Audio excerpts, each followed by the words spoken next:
There's a lot of talk about craft and design skills like UI design, research, facilitation, prototyping, and mastering AI vibe coding tools.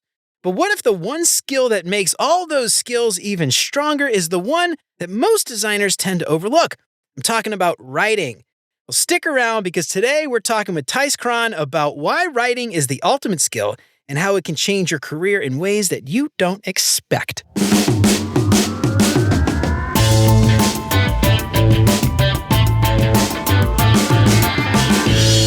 What's up, UX fam? How's your mom and them? Welcome to another episode of Beyond UX Design. I'm Jeremy. If you're new here, welcome. I am super stoked to have you. Ever ship a feature that should have never seen the light of day or survived a sprint planning where nothing got planned? Or maybe you just said, let's circle back under your breath for the 50th time this week. Well, you, my friend, have earned a Merit-ish badge. Introducing the Beyond UX Design Merit Badges, a vintage-inspired sticker series for UX designers, PMs, and engineers who have seen things. Choose from 3 sets: soft skills, sharp tongue, the cult of Figma initiation, pixel pusher survival kit, and more to come soon, so stay tuned. Each set of 5 badges celebrates the chaos, the coping, and the conference calls that should have been DMs. Stick them on your laptop and flaunt them at your stand-up. Show the world you made it out of Q2 with your sanity mostly intact. Get 1 set of 5 stickers for $12 or 2 sets for $20 at beyonduxdesign.com/badges. Just promise me one thing. Send pics and show me where you stick them. How often do you stare at a blank Figma canvas unsure where to start? This episode is brought to you by Mobbin, the ultimate UI and UX design inspiration library. Mobbin gives you instant access to over 400,000 beautifully designed UI and user flows from apps you love, and content is added weekly so you never have to start from scratch again. Quickly find exactly what you need, search by app category, UI patterns, or even specific features. My team and I use Mobbin daily at work to find useful patterns, and it helps my team work much more efficiently. And honestly, I can't imagine kicking off a new feature without Mobbin. You ready to level up your design process? Visit mobbin.com/beyondux to get 20% off Mobbin Pro and never run out of inspiration again. And if you haven't done it already, please consider subscribing to the show wherever you listen to podcasts. And if you are a regular here and you feel like you're getting something out of the show, I would really appreciate you leaving a 5-star review. That'll help me out so much more than you can imagine. And as always, thanks so much to Chris, Siraquan, Stacy, Radu, Megan, Andrew, John, Mark, Kevin, Jason, Michelle, Marty, Tino, Adina, and Zoe for all their support. And if you want to join these fine folks and many others and help keep the show independent and ad-free, you'll get exclusive access to the entire video library of episodes, including episodes before they're even released. Get instant access to those videos right now for as little as $5 a month. And for more information on how you can support the show and help more people find out about what we're doing, make sure to check out beyonduxdesign.com/support. And of course, if you think the show is worth sharing, then I would love it if you told some friends. All right, so we talk a lot about design skills in the zeitgeist on LinkedIn, social media. I talk a lot about the soft skills and stuff in the show, but not everybody does. They talk about research, they talk about facilitation, they talk about prototyping, and most recently, all the AI tools. But that one skill set that my guest today, Thijs Kraan, thinks is the most important of all is writing. And it might be one that you are overlooking. So I am so excited to have Thijs on the show today. Thijs Kraan is a growth partner for designers turned founders. He builds founder-led growth engines so they attract clients, win projects faster, and position themselves as category leaders. And you didn't put this in your bio, Thijs, but I would be willing to bet you might say you did a lot of this through the act of writing. So Thijs, welcome to Beyond UX Design. I am so excited to have you on. How's it going, man? I'm doing very well. All right. So this idea of writing, I know, there's a lot of people listening right now that probably follow you on LinkedIn. You're a pretty popular dude. You got a lot of followers. You talk a lot about writing all the time, but you went from design to writing and, consulting, but using writing as a tool to get you to that next phase of your career. So I know I read that little bio. Tell us a little bit about you and ultimately how'd you go from design to realizing that writing was the key? I actually started as a web developer. So I studied web development first. I started building websites for clients. Then after doing websites, I noticed to make a website, you need to build a brand or design a brand because you need the colors, you need the fonts, you need everything to make the website look good and function well. That's actually also how I got into writing or copywriting in the first place. You will need the copy on the website. So I basically sold the entire package. I did the branding, I did the website, and I did all the content basically. And it was just the package I sold to clients. And then eventually I learned from that I really like doing the design part more first, actually. So I got into design, started studying interaction design. I did a bachelor's in design. And during that time, I started going through internships in a corporate space, in a startup space. I really like designing, but I started to notice that I liked the writing part more because I started writing near the end of my interaction design bachelor's. And that's when I really started writing every day. I started noticing the benefits of writing every day. And then I started writing about writing as well. And I started writing for other designers or founders.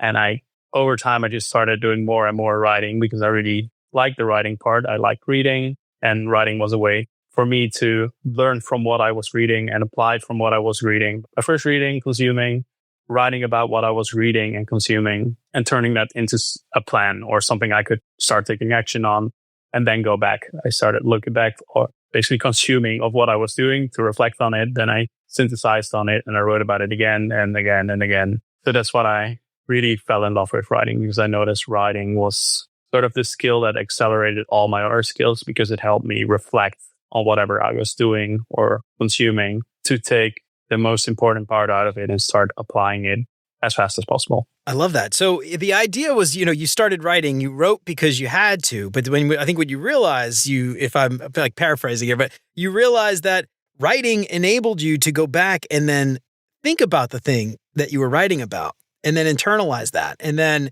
come back with like maybe a better version of it, or it helped you to think about it, or it helped to improve that thing that you were writing about. Is that kind of what you're thinking of? I feel like that's such an insightful or such an impactful insight. I love that. Yeah, I eventually came down to that part where I started realizing that. And I think by that, I started consuming more about writing itself. And I eventually started doing a 30-day writing challenge, just writing every day for 30 minutes, publishing one post. That's actually how I started writing in public. And I just kept that streak going forever. I never broke the streak. The streak is still going on. I still publish one post every day. I do not write every day. Most of the days I do. At the beginning, I wrote every day. And I found that by writing every day, I started learning a lot of things. And that's what I think designers can also apply within their work, because a lot of the thinking that goes into a design is usually the most important part. I often assume like you want to solve a problem, you want to understand the problem, you want to think about the problem. And if you don't have a clear idea of what the problem you're solving is, you can't solve the problem, or you make a solution that doesn't solve a problem. And I think that's a trap people can often fall into, especially people who are very focused on the visual end. I think that is very important, but not for everything. I think most of the product designers and the work they do very much comes down to how they think about the problem they're solving and how they wrote down that initial problem and started thinking about what is the actual best solution here and how can we design that solution. And that's why I think writing is very important. Yeah, I love that. So what kind of stuff when you started writing, what kind of stuff did you start writing? Was it just LinkedIn posts? Was it just like a journal, or did you start writing something specific? Was it like product documentation, or like what did you start writing with when you did this 30-day challenge? How did you start? Was it just like writing thoughts out, or how'd you go about doing that? Yeah, I was trying to get more clients in the first place. That's not the reason I started writing. I learned probably from consuming a lot of resources that writing was a powerful thing to do, even was it journaling or something else. I never actually built the habit of journaling because I didn't always have a good reason why. And then when I started publishing content or putting myself out in the world, I would assume that would eventually help me grow a network. That's how I saw other people grew a network as well. So I just set the deadline of writing one post every day, and I started writing about what I was learning, what I was seeing in the industry, what I was doing for myself to basically also synthesize whatever I was doing and learn to apply for myself. So figuring out, okay, what are the steps I want to walk through and what should I be writing about or should I be doing and learning, and then writing about that to deepen that knowledge. I love that, man. So, you said something a second ago that it has really struck me, and I want to dig into this a little bit. But what you mentioned was like writing helped you think about it. And so, you get your thoughts out, it helps you compose your thoughts. And there's this idea that writing is tied directly to thinking. And especially when it comes to UX design, product design, starting with just visuals, throwing some stuff out there, no thought put into it, none of it really makes sense. Writing is the catalyst that helps you to start thinking about that. I wonder if could you expand on that a little bit more? Maybe how did that come to you? Is that something where you just started writing, you're like, oh, it clicked, and you're like, oh, damn, I get it now?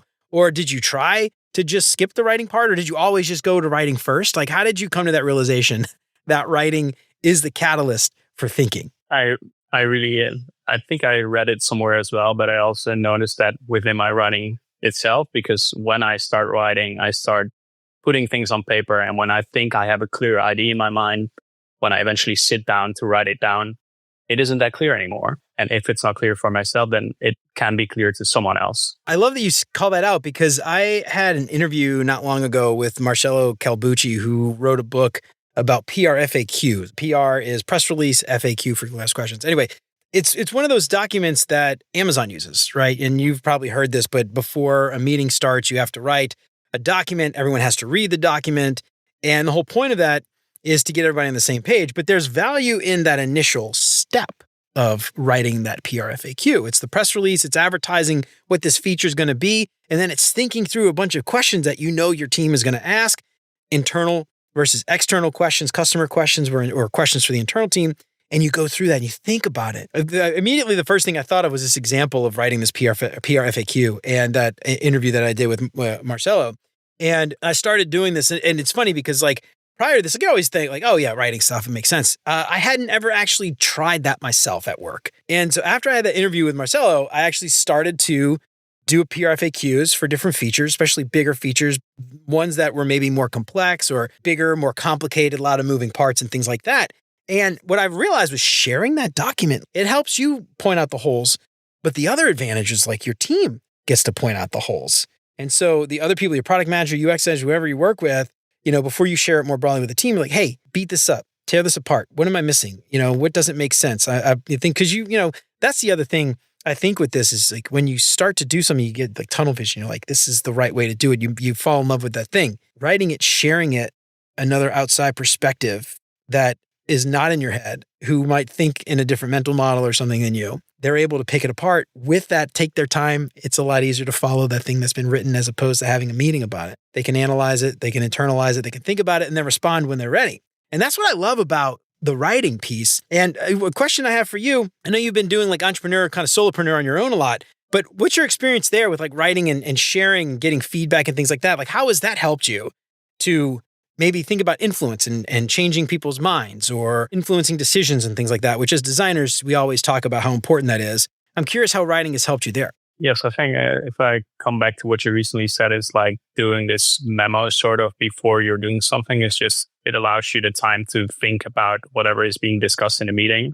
And when you're talking about stuff, it's very hard to go back and iterate on whatever you said. But when you write something down, you first get your thoughts on paper, you think about it a few more times, you iterate on it, you change things, you perfect it basically so it's a smaller, direct message. The message is more concise. It's like the thing where I wrote you a long letter because I didn't have time to write a short one. I think this is a quote from Mark Twain. It's just when you write something down and you try to be very clear, you can be way more concise instead of telling an entire story around it, which might not make sense in the moment, but when you write it down, you will see that and you'll be able to iterate on that specific idea. It's the same with designing, basically. When you're designing an interface, you have this idea inside of your head, but you're trying to communicate it with someone else or even yourself. Maybe you just need to get that idea or picture out of your head. You have to put it in Figma. You have to make things or optimize things and round the corners and make it pretty so it reflects the idea that you initially had in your head, and you can share that with stakeholders. I think writing is the same part. It's just an earlier stage. You still have that idea in your mind. You have this problem. And you're trying to describe it in very clear words so you can communicate it clearly with others. And it's way easier to first write it down and then start talking about it instead of the other way around, because then you have already iterated on the idea. That will make the sharing of that idea way more effective. Yeah, I love that, dude. And the interesting thing that I think about when I talk to other people about this topic, and it's come up quite a bit, but when people, especially designers with, the proliferation of, social media and people wanting to go on design Twitter or design LinkedIn, if that's even a thing. I don't even know if that's officially a thing. But when people think about writing, the first thing that comes to their mind, I think often is social media. And it's less about the things we write every day, emails, direct messages, things like that. There's so many things where UX designers need to write and need to influence every day. That's not necessarily social media. And I'm curious what you have to say to people who the first thing they think about is writing. It's writing to become a content creator, writing to become, famous on design Twitter. But, essays, blogs, things like that is certainly one aspect of a designer can write about ideas. But there's like thousands of other ways that designers should be thinking about writing to be more clear and influence. I'm curious what you say to people who might not make that connection immediately and think, well, it's the design should speak for itself. Well, in general, I think writing is just a skill that you build. It's a meta skill that improves all your other skills. So in the first place, it makes a lot of sense to just write every day, even though it's not with a meaning behind it. You're not trying to get anything external out of it. You're not trying to get money from it. You're not trying to build network with it. You're not trying to influence people with it. It's just purely to develop your own ideas, to deepen your knowledge by writing about things, writing about whatever you're learning, to synthesize things. I think that is one of the big benefits writing in and of itself already has. When you distribute it with the world, the writing changes a little, because when you're writing for yourself, it's more a mechanism to synthesize whatever you're consuming or thinking about and trying to put it down on paper to iterate on the ideas you have in your head and maybe share it with people. Whereas if you publish something on social media, you have to think about, I'm writing this for someone. It has to be something valuable to someone else. And based on that, I can show that it's good or valuable or worthwhile for me to do. When you're doing it for yourself, it's way more a personal development habit, just training your brain, basically. Just like when you're going to the gym, you're working out to improve your body. It takes a very long time to see improvements, or even a short time if you go very all in. And I think the same is with writing. If you're trying to clarify your ideas for yourself, I think that's where writing can already be very powerful. Yeah, I love that. So let me ask you this then, because I think this is a really important thing. Like you just brought up something that I think is really powerful here. And the idea is not to write to influence all the time, although that is one thing. It's not to write to publish posts, although that is one thing. But at the heart of it, writing to improve those other skills. It's the meta skill that improves all the other skills. And for anybody listening out there that's like, might be thinking like, I'm not a good writer or whatever. Like, what are some resources that you found or things that you mentioned the challenge? Like, let's talk about that a little bit. Those challenges, how do you go about doing them? Do you have like a thought process there? Did you find one? Were there a bunch that you compared? Did you just make it up? 30-day writing challenge? Or how did you go about finding places where you could build that muscle or, work it out like you mentioned? I don't know where I found the 30-day challenge myself, but someone on social media posted it that they were either part of doing a challenge that they were sharing. Like, I did 30 days of 30 minutes of writing for every day and publish one post. So I just started doing that. And that eventually led into the long-term habit of writing almost every day and publishing one post every day. But for people to start themselves, it's just like how you start any habit. Just try to start it small. Maybe it's like 5 minutes of writing before you start working. It's just like, okay, this is what I'm going to do today. This is the things I want to get done. And this is what's the most important thing of the day. Maybe the most important question. That's a way to already implement writing in your routine. Just do it before something else you're doing. When you're starting your day, get your coffee and you start writing for 5 minutes. Or maybe it's an evening, a wind down routine. When you finish work, you just start writing afterward. It's like, okay, I'm just going to sit down, reflect on the day. Maybe it's even part of your work to really get clarity on what you actually did that day and reflect on that day to improve for yourself. That's also a way you could use writing. Or you could just do it every week. Maybe you just sit every Friday or every Saturday and you just look back on your week and you just reflect on everything, all the events, all the calendar things you had, and you start writing about that. These are the things I learned. These are my key takeaways. And this is what I'm going to do next week. There are like 100 ways of how you might implement a writing habit. It's just the easiest is often when you try to do it next to something you're already doing or trying to make it useful to whatever you're already doing. So maybe it's communicating in Slack. You just try to spend a little bit more effort to better communicate or articulate your ideas. There are 100 ways. I think the most important part is just starting to do it and having some sort of a deadline. Like I had like a post every day that just forces you to put something out there. And it also pushes you to not overthink everything and just get something out there, get feedback on that, and then improve it again. And coming back to my previous idea, I think when you publish your writing into the world, I think the main reason for that should be to serve as a feedback loop. You're putting an idea into the world. If you put it on a social channel, you shorten the feedback loop because you put it in the world. People will see it immediately. If they don't like it, it won't perform. But if you do like it, it will perform. So it's a direct feedback mechanism. And the other ways, people can comment on it, people can message you about it. Just you put your ideas into the world and you will get feedback from others so you can improve on your ideas. And you could maybe upgrade them. And then you post them again with your new take or added additions or extra examples. And that's how you can also use it as still like a self-development mechanism to improve your own ideas, like getting feedback from other people and markets. I love that, man. Yeah. And, so you mentioned something too, like incorporating this into your daily routine, something you already do, if you, have kids, like maybe you could write a little note to them or something in the beginning of the day, or, writing lists or even to-do lists. I think even like the act of sitting down and writing a to-do list every morning, while it's not necessarily influence, I mean, it might influence you to do your work or something, but I think there's like just sitting down and just starting to write. I love that idea. And the thing that I've kind of think about is, we mentioned this when we had our prep call a couple weeks back, writing is not one thing. There's 1,000 different ways to write things. And you broke them up into 3 different categories: business writing, journaling, things like that. Could you like maybe talk through those 3 different types if people are like just overwhelmed with the idea? Just write what? Write something, Break those up for us into those 3 different groups and talk about those if you could. And maybe that'll help people like kind of spark an idea like how they can incorporate those things into their daily routine.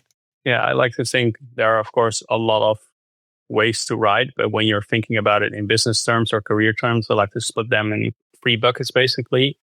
It's like, the first is like business writing. You're writing to people in your business. It's like Slack communication, it's emails, it's maybe internal memos, like you just mentioned. It's just ways of communicating to people in your business or to your clients or to stakeholders, keeping people up track and sharing ideas with them, giving them insights into how things are going. It's just being more clear in how you communicate with people you're working with. And then expert writing, I like to see expert writing is like the second bucket, which really is about writing about your expertise. So when you think about scientists, they write papers, they write research, they write documents, just synthesize of whatever they're learning or the problems they're solving. And they're writing about those things of how they're solving it and how they went about approaching it and the outcomes of that thing, maybe the experiments they've had, the hypothesis they've set for themselves. To really, like, you're the expert. You're trying to deepen your expertise and communicate your expertise with the world. And then the other part is copywriting. It's really focused on getting people to buy something. Maybe it's buying your ID, maybe it's buying your design, maybe it's buying your project to start working with you, maybe it's even getting that job by writing concisely and trying to persuade or convince someone of your value or whatever you have to sell. That is like a very powerful way to write either to many people or to one person specifically. Yeah, I love that. The thing I was thinking about copywriting too, it's like one of those things where as designers, we're often asked to think about conversion and like all these metrics and stuff, drive this, drive that. And copywriting is a really great way to figure out like, how do I label this button and this headline to increase the conversion on this page or get people to sign up for a thing or take an action on a thing. That's something that I think a lot of us as designers, we expect other people to just hand us the thing and say, what does the copy say for this? But having a point of view there, practicing that's a really great thing. Your stuff, it might be terrible at first, but I think that's something that, especially copywriting for me, is something like it's a huge valuable skill to have for sure. I mean, not everybody has the luxury of having a content designer or copywriter on the team. And so, if you don't have access to those people, learning that skill is huge. And I would advise everybody to start practicing copywriting. I don't know if you have any thoughts about that one, but that's huge for me. I love that one. Yeah, I think if you run a business, I think copywriting is one of the most valuable things you can learn, because if you can write good copy, you can sell anything, basically. At least that's, I think, one of the highest earning marketers, for example. Those are usually copywriters. If they're like very good at what they do and they can write like a campaign, like the Apple Think Different campaign, that's all about how do you sell the idea of your business or the brand into the minds of all the consumers you're trying to attract. But it's really like very sales oriented. I love that. And especially for people who, like you said, business owners, like if you're a freelancer, if you are trying to get more consulting clients or whatever it is, even for your portfolio, for your case studies, for, your resume. I mean, this kind of stuff is just so important for you to maybe not master, but I don't think your point here is to master it. I think you would probably say you're not a master yet. Nobody's master. Like it's to practice. It's to get in the habit of doing it so that you're always better than you were the day before. I love that. which leads me to the next thing I want to talk about as writing as a career multiplier, right? It's, our careers are never over until we finally retire, but we're always trying to get better than we were before. And so I love this idea of a multiplier effect. Writing as a career multiplier. When I think about this is something that it increase your influence, getting raises, promotions, convincing your boss that you deserve a raise or a promotion or a seat at the table or whatever it is.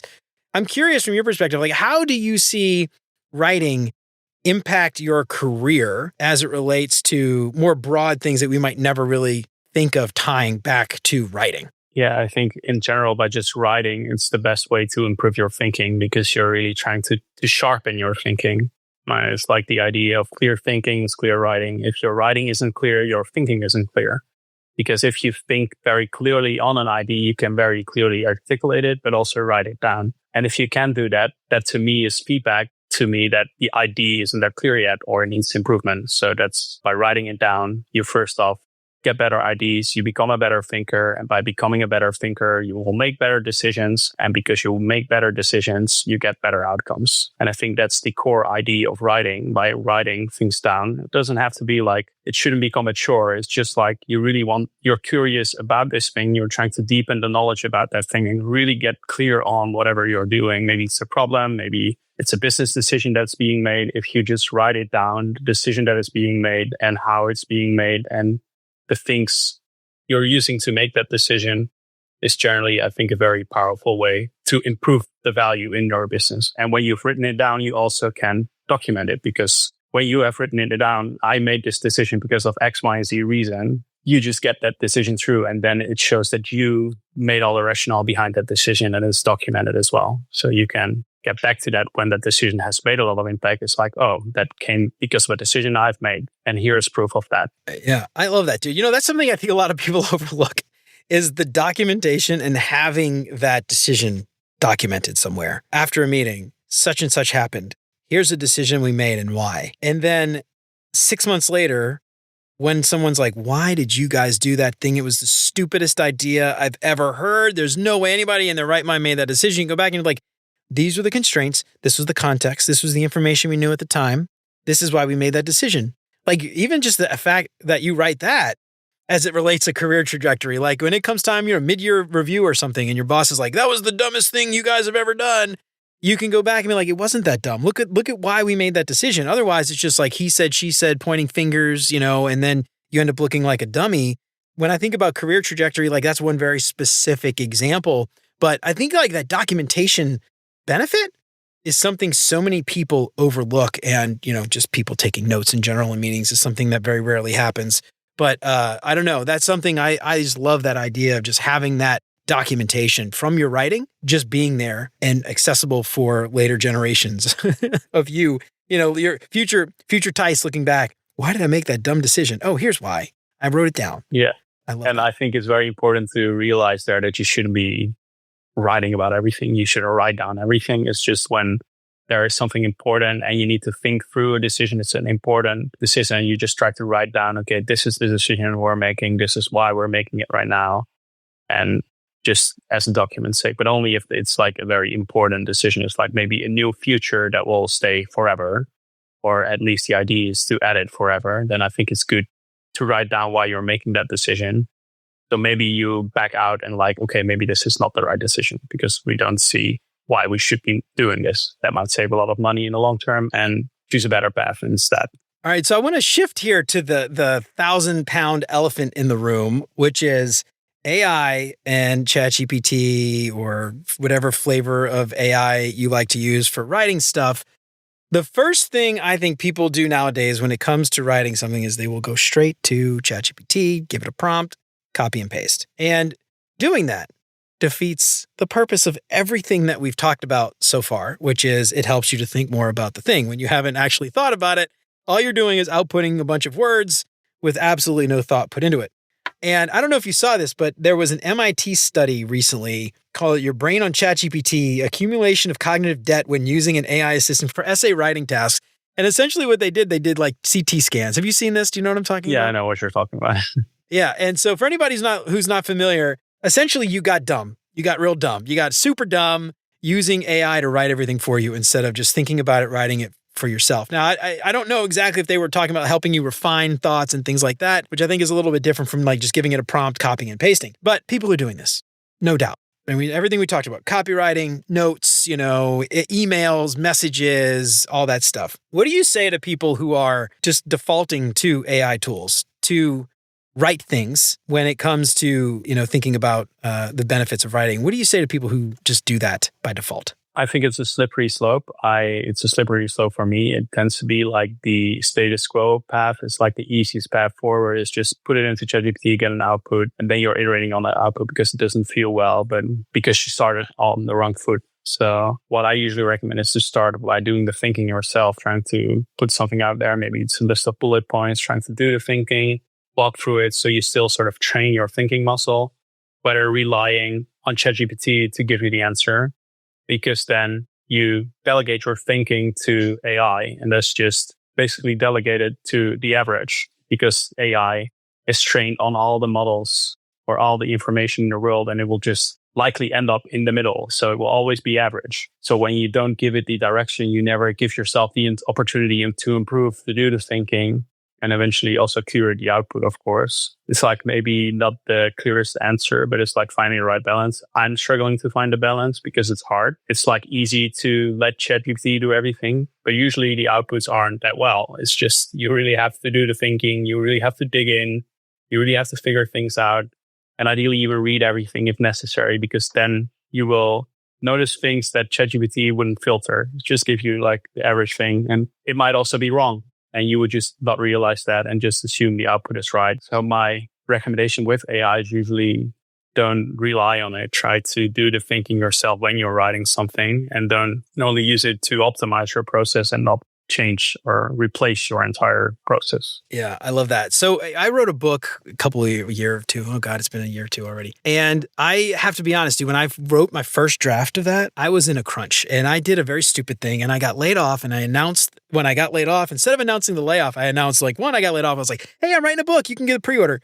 So I was like under the gun. I wrote a very shitty book. Like the first version of that thing was so bad. I'm not going to lie, dude. I actually used like an old version of ChatGPT too. And it was the free version because I didn't want to pay for it, to write a bunch of content for the book. And I went back and read it and it was so bad. I deleted it all. I deleted every single word of it and just started over. And I challenged myself to not write anything with AI. I only went back and like revised sentences that I thought didn't really make sense, or, change the wording of a paragraph here or there. But going back, it was like I felt myself getting dumber. I'm just like, what am I doing? Like, what is the point of writing this book if I'm not even writing the book, And so it was interesting, like you said, like the average piece, like that I felt, I'm like, wow, no, I would never buy this book. This book is so stupid. And so I scrapped the whole thing. And one of the things that I've started to do now, I don't really write as much anymore, but what I do now for the way that I use AI is I use it for prompts. Like, just like, writers will get a prompt, like, give me an idea, give me 5 ideas for this thing, oh, I don't like that idea, and then like, I'll kind of build on that. And then from there, that becomes, the thing. And so I don't know, that's kind of one thing I really like, is like where I kind of like I don't let it write for me. I might let it like summarize things that I've written or reword things that I've written in a way, but I'm writing it first. And that's something I feel like so many people will just like copy and paste directly from AI. And that is just like you said, dude, it's like the superhighway to average. Like, it might not be bad, but it's never going to be good, So I don't know. That's kind of one thing I like, is just the prompt. Yeah, that's also how I use it mainly, is to get more ideas, to get better examples of things that might not cross my mind, or I'm writing something and I can't find a word. I just type ... and then I continue. And then later I find, give me 20 words or 20 things that I could put in this ... within the entire story, because I just couldn't find the right words for it. Then I get 20 examples and I pick one example out of there and I put it in. I think that's like an easy tactical use case that improves the writing process instead of replacing your initial thinking, because I think you have to train your muscle to pick the right words for things to communicate the idea you're trying to communicate. And the better you get at that, the better you'll be at spotting that as well. I love that. Well, let me ask you this. Where do you draw the line between letting AI help you and making sure that your own voice comes through? Is it what you just said, sort of like just like not letting it write for you, but just sort of saying like, I'll let it come up with a word or two. Or do you have a red line? Like, what's that red line that you will never cross? I think most of it is me just trying to iterate on what I already have. So that's where I use ChatGPT or other or things like Claude for. It's mostly like I write something down, and when I get stuck or something else, then I use it to ideate with me and find things, and then I still choose of what is the best option of what ChatGPT is giving me. But I try to do most of the writing myself, or at least the thinking, to really get it the way I want it to. And I also force myself to think about this thing and deepen it out and iterate using ChatGPT. Yeah, it's interesting. Just thinking back to that study, what I think the way that I personally, because I'll say this, it's so easy. It's so easy to fall back on ChatGPT to just like, I'm busy. I have 1,000 things I have to do. Write this thing for me right now. And it's so easy to do that. But then when I think back, the way that I kind of push myself to not is, what happens when this goes away? What do I do? How do I do my work? Like if ChatGPT went down tomorrow, or the service was down and I had a deadline and I couldn't open ChatGPT, what happens when I am so reliant on it that I can't do my work anymore? Like that scares the crap out of me personally. Like I'm addicted to it. I'm reliant on it. It's like crack to get my work done. That should scare you, I think. Like it's a great tool and it's a really awesome way to get those things done. But like if you are relying on it so much that you can't get your work done without it, that should scare you. That should really, really scare you. It scares me because I found myself doing that like a little while ago. And I'm like, damn, if this service goes down, because there was one day when like there was an outage on ChatGPT or something like that. And I had something, I'm like, I feel so stupid right now. Like I'm just like, I can't think of anything. And so anyway, that should scare you. If you're doing that, let that be a wake-up call. I don't know. Maybe all it takes is like just one like bad outage for somebody to like, whip them into shape. I don't know if you have any experience there, but that happened to me. It scared the crap out of me. So what do you use ChatGPT for? I use ChatGPT a lot for the podcast. So for instance, a conversation out guide for shows, for episodes. So we'll have a conversation. We record it with Otter. I copy and paste the transcript. I also take notes. So there's a lot of things that like will jump out at me as something I want to talk about. So I'll also have notes. And then what I generally do is like, I'll say, take, this transcript and take my notes, prioritize the notes, and help me craft a logical flow for a conversation. That's something like I feel like is fine to let AI do that. Like, I always go through and I'm like, that does not work at all. This feels terrible. And I'll move things around and I'll kind of shift this and things like that. But that's something that I found to be very useful. The other thing, here's something I did recently. This is, I thought, a really great use case. I am moderating a panel at a conference coming up in a month. And I've got 4 different people that are going to be on this panel from different areas. And they each had different insights, things that they want to talk about specifically. So went through and we did a 30-minute interview prep, wrote down a bunch of notes, things they want to talk about, things they don't want to talk about, because some of the people want to talk about other things. And then I took all 4 of the transcripts, put that in ChatGPT with my notes and said, using the notes, using the ChatGPT, like help me think of like a logical flow from like question to question and make sure that everybody gets an equal amount of questions, right? And so it did that for me. And it was terrible, but it was a really great starting point. And then I was like, no, that doesn't work. I want to have this guy here. I want to ask this question here. This woman, I want to put it first, whatever. And so I was able to it was just a starting point, but it wasn't copy and paste job. So anyway, that's like a way that I use it. Also, email subject lines. I hate email subject lines. Like I copy and paste the email for when I would do an episode release, and I'm like, write 10 options for email headline and give me an emoji to stick in the front of it or whatever, and it'll come up with like 10 options. So that kind of or like email subject, email preview text, because like stuff like that, it's sort of inconsequential. Like email preview text. Like I don't know. Maybe a marketer would like want to strangle me for saying that, but I don't know. Perhaps that's a terrible thing to let ChatGPT do as far as like conversions and clicks and things like that. Somebody would probably disagree with me very much, but I'm not a copywriter. So, that's something that's a couple ways I like to use it. I don't know. So I think it's also useful to when you read a book, for example, and there's like a framework inside. It's like, help me put this in this framework, or it's like walk through these steps specifically, or how would it look like to do that? In general, I like to keep like the main arc and like the headline. I think I spend most time there, and I try not to delegate it to ChatGPT because I think that is like the highest leverage thing. So when you have the right headline, otherwise people don't regress and like the thinking. But yeah, it's definitely interesting technology. And by the way, on your previous point in terms of that it makes you lazy, I think Paul Graham also wrote this article on write knots or writes and write knots. So because people will start relying on things like ChatGPT, they will delegate their thinking. So they're not thinking anymore. They're not writing anymore. And that will create more think nots, and that will make like a separate bucket. So the middle ground sort of disappears and it all goes to the upper ends. It's like the writes and the write nots, people who do write and who don't write, and the people who think and the people who don't think. And it will remove the mean. Oh, yeah, that's really interesting. Yeah, the other thing I was just sort of thinking about as it relates to AI and letting AI do the thinking for you is, there's been a lot of studies, like longevity studies. People who live longer tend to be people who engage in things and think, and, they interact with people. They play board games, or they read, or they do things, as opposed to like when you retire and you just sit on the couch and watch TV all day and you do nothing. Those people end up not living as long as the people who go out and travel and do all those other things.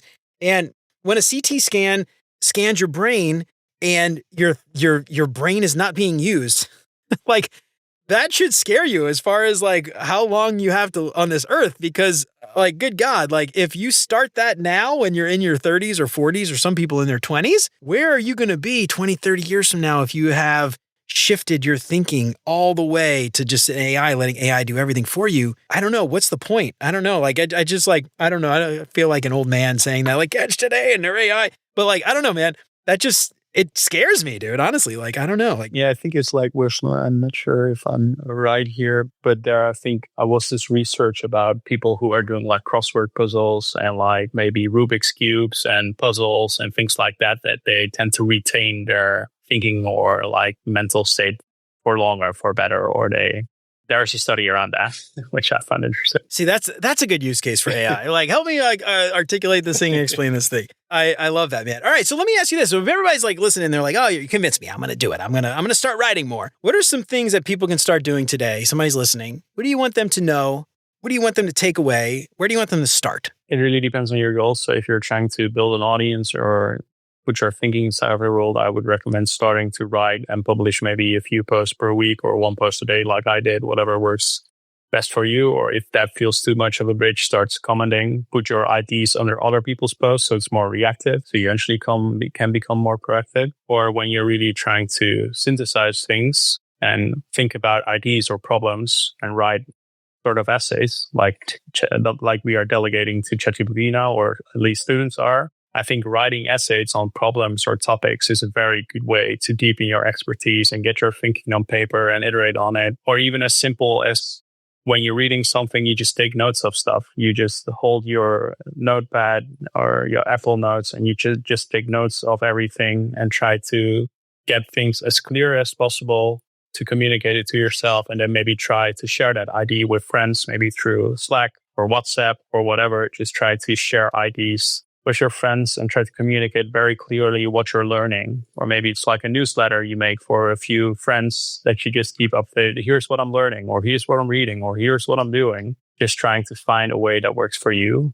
So in general, it really depends on your goal. When it's like external, publish something every day or every week. Maybe it's a newsletter, maybe it's a post. And when you're trying to do it for your own benefit and trying to do it privately, maybe it could also be journaling.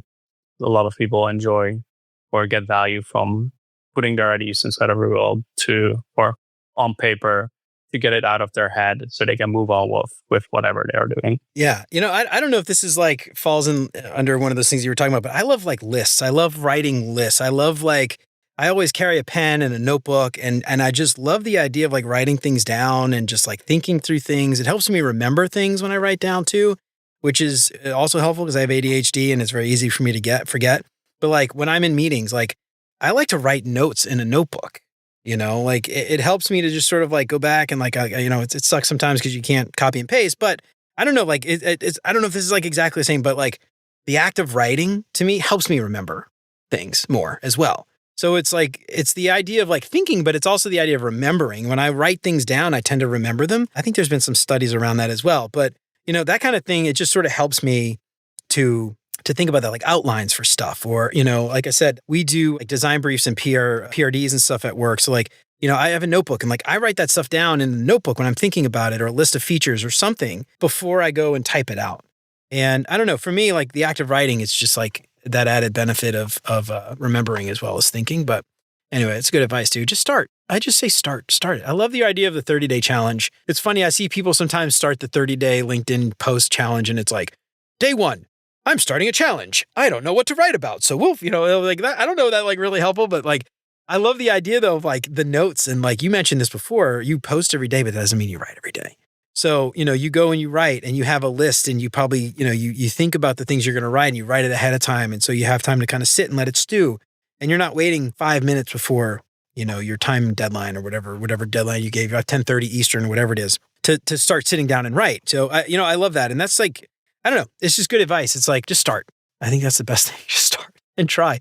And know that like your first iteration is going to be terrible. I think that's something too. Like, yeah.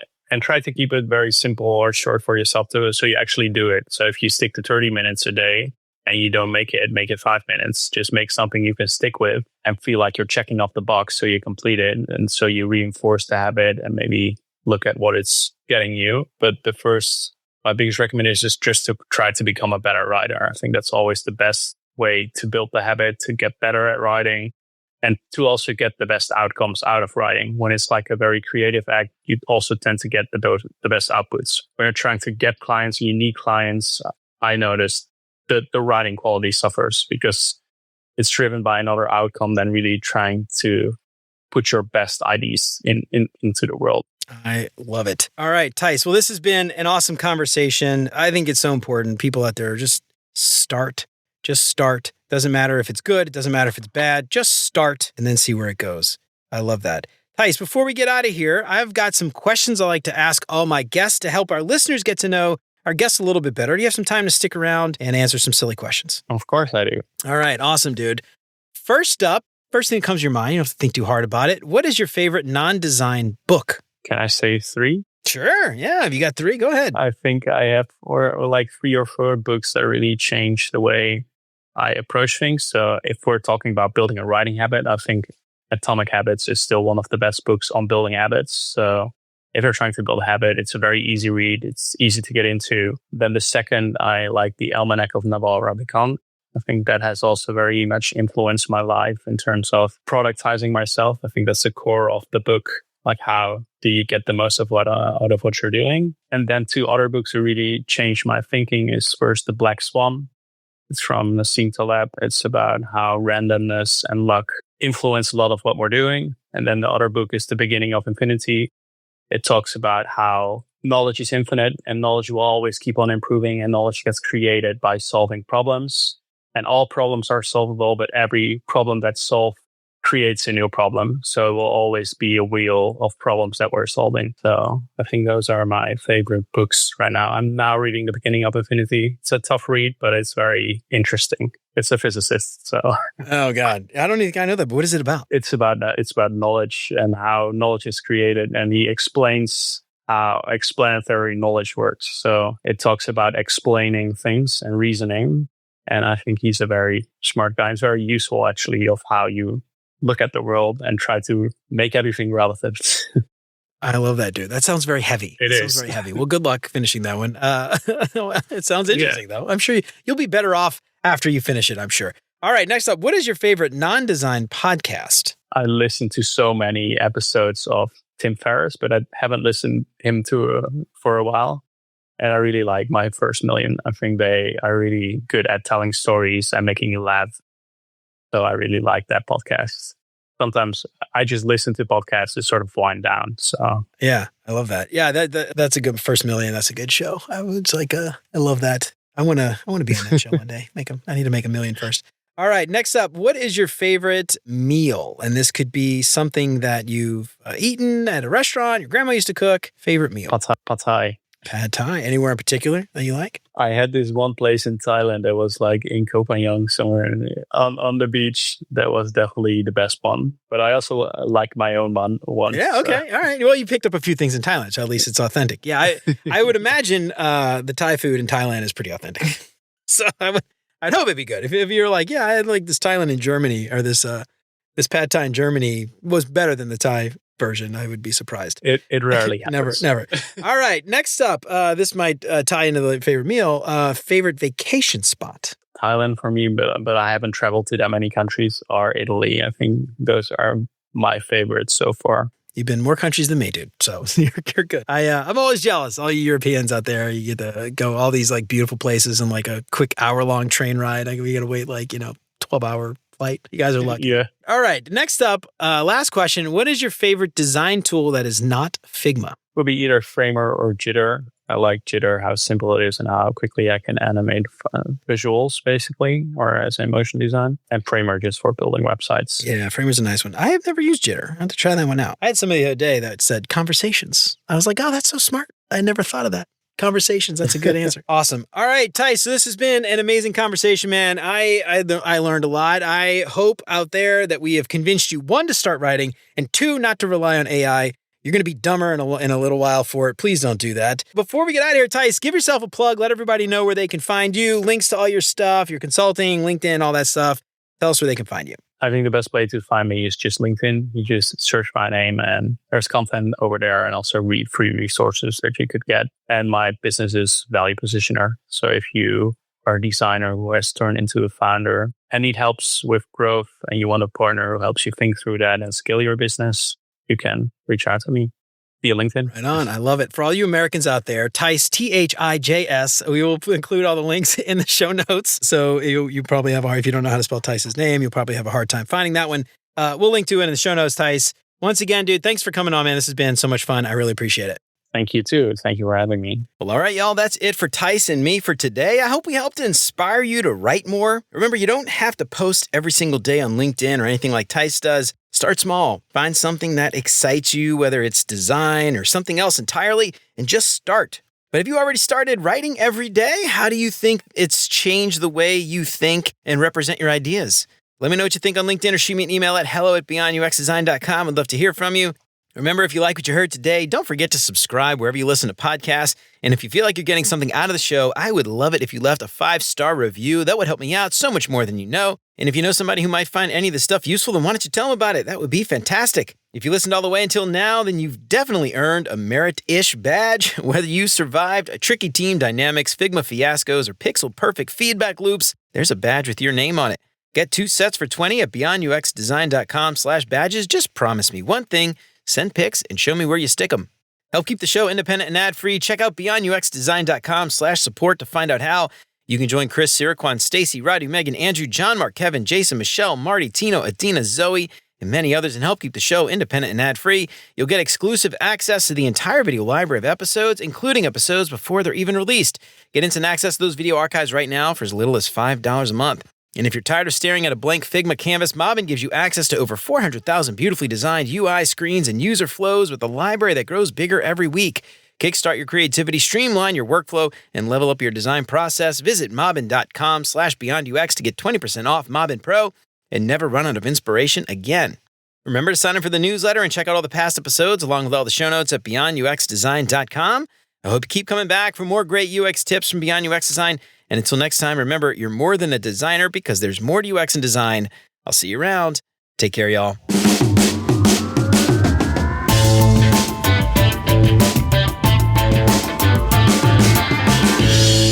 Actually, it's funny. My voice acting coach was like, just practice talking normal conversations in your character voice. Howdy, UX fam. Welcome to Beyond UX Design. How y'all doing?